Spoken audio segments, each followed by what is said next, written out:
In Greek translation, the word atherosclerosis means hard stuff in the arteries. This hard stuff, primarily cholesterol and lipids, accumulates in the arterial wall, decreases the luminal diameter of the artery, and obstructs blood flow. An initial insult to the vascular endothelium is believed to result in atherosclerosis. This may explain why atherosclerotic lesions tend to occur where arteries branch and the blood flow is turbulent. In the early stages of atherosclerosis, endothelial cells take up and oxidize LDL cholesterol and transport it into the arterial wall. Macrophages ingest the oxidized LDL, becoming foam cells.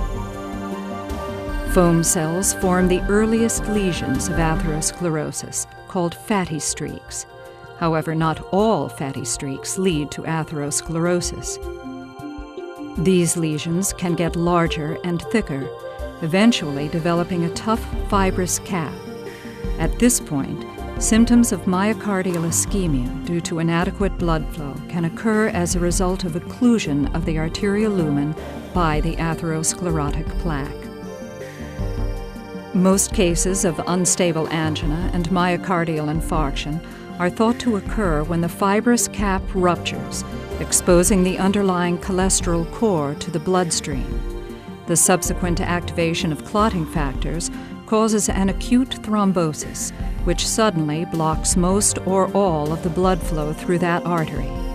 In patients with coronary artery disease, there can be stable plaques, causing transient and reversible ischemia, and unstable plaques in danger of rupturing and triggering thrombosis, complete occlusion, and infarction.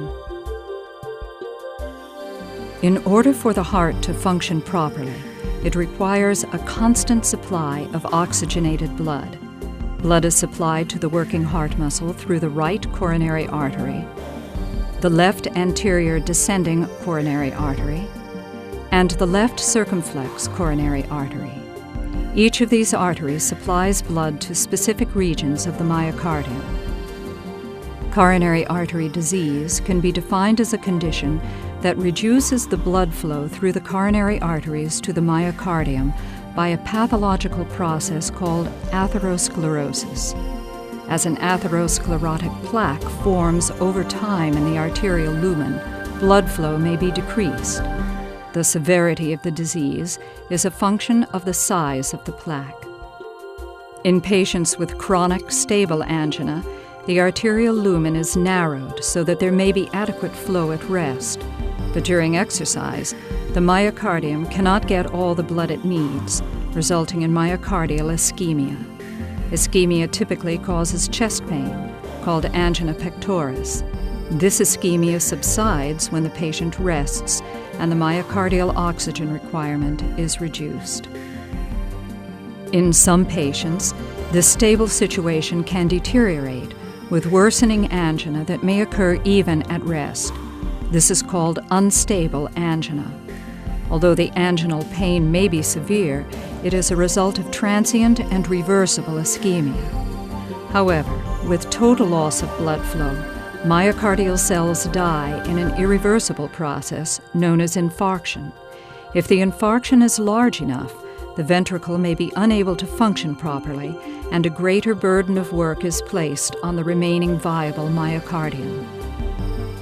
A myocardial infarction can limit the ventricle's ability to contract with sufficient force.